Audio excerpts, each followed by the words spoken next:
bombshell story finally released by the mainstream media. Dr. Fauci backed controversial Wuhan lab with millions of US dollars for risky coronavirus research. You won't believe this. Just last year, the National Institute for Allergy and Infectious Diseases, the organization led by Dr. Fauci, funded scientists at the Wuhan Institute of Virology and other institutions for work on gain-of-function research on bat coronaviruses. What a coincidence. Many scientists have criticized gain-of-function research, which involves manipulating viruses in the lab to explore their potential for infecting humans because it creates a risk of starting a pandemic from accidental release. The NIH research consisted of two parts. The first part began in 2014 and involved surveillance of bat coronaviruses and had a budget of $3.7 million. The program funded by Shizhang Li, a virologist at the Wuhan lab, and other researchers to investigate and catalog bat coronaviruses in the wild. This part of the project was completed in 2019. A second phase of the project beginning that year included additional surveillance work, but also gain-of-function research for the purpose of understanding how bat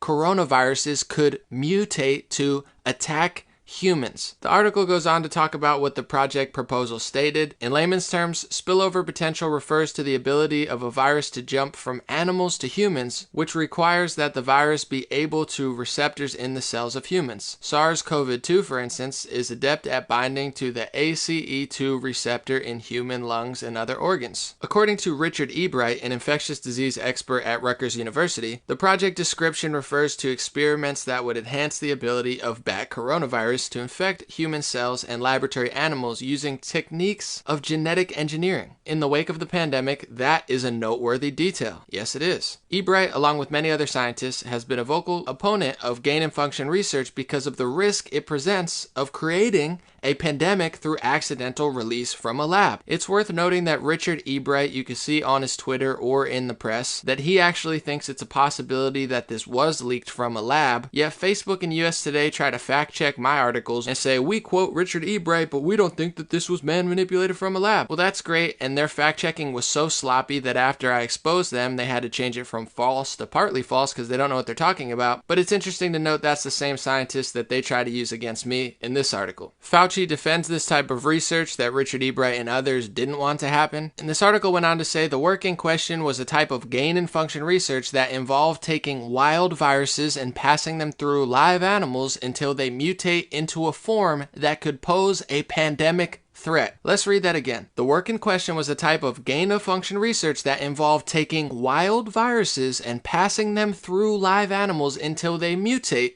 into a form that could pose a pandemic threat. It gets crazier. Scientists used it to take a virus that was poorly transmitted among humans and make it into one that was highly transmissible. A hallmark of a pandemic virus. I mean, my gosh, how could that go wrong? Besides everybody who warned him. Let's go on. The work entailed risks that worried even seasonal researchers. More than 200 scientists called for the work to be halted. The problem, they said, is that it increased the likelihood that a pandemic would occur through a laboratory accident. Dr. Fauci defended the work. I'm sure he did, blah, blah, blah, blah, blah.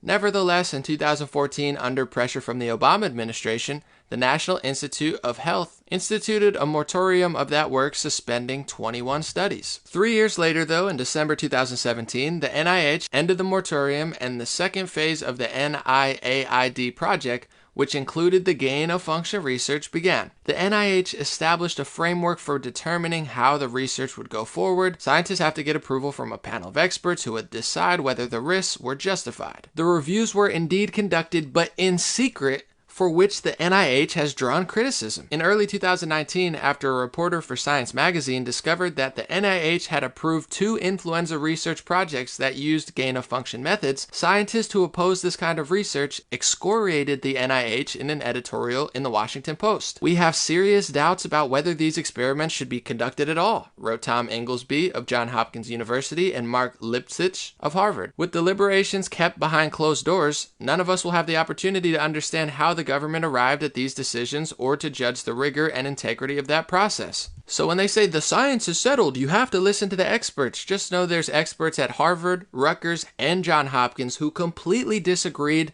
not only with what they were researching, how dangerous it was, and the obvious possibility that it could in fact create a pandemic, but But they also didn't agree with the fact that the review was being conducted in secret. Isn't that just insane? Can anybody say conflict of interest? The guy driving our policy and leading the health experts, of course they have Brad Pitt play him on television. Everybody loves Brad Pitt, right? But nobody in the media or in journalism seemed to be doing their job and asking the proper questions, which clearly would have started with, what's going on in Wuhan lab with the coronavirus in bats? Instead, the mainstream media and social media decided to be a cover-up organization of sneaks who censored, silenced, and tried to put fact-checkers on anybody smart enough or with enough integrity to do the research that they not only don't do, but cover up themselves. But there's so much brainwash, propaganda, and nonsense filling the minds and souls of American people that this type of obvious bombshell will likely fall by the wayside. And while that's happening, ABC7, 7 high-risk sex offenders released from Orange County jails. DA's office issues community warning. These kinds of high-risk sex offenders are the most dangerous kind of criminal and the most likely to reoffend, the district attorney said. Some include child molestation, assault, battery, criminal threats, and inflicting injury on an elderly adult. They can get released, but in some states you can't go to the beach and you can't even go to your neighbor's house without being yelled at by the police in some cases. I would love to hear the science on that logic, but they don't really have any. All they do is scream science while they ignore science and cover up any real science or scientists who disagree with them.